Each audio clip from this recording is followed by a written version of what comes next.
Tanah longsor di Kecamatan Bambang, Kabupaten Mamasa, Sulawesi Barat, menimbulkan kerugian yang cukup besar bagi warga terdampak.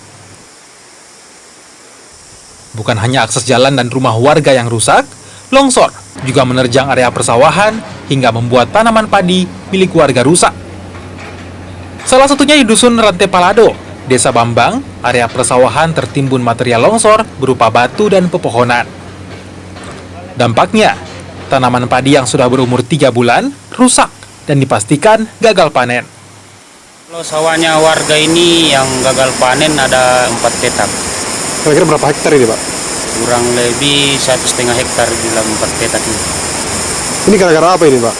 Gara-gara bencana longsor yang mengakibatkan sawah ini tertimbun dengan tanah dengan batu.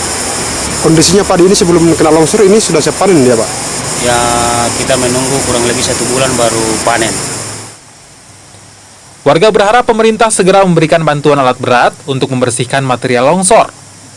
Pasalnya, pembersihan tak bisa dilakukan dengan peralatan biasa. Edwin Arwan Pitu, Kompas TV, Mamasa, Sulawesi Barat.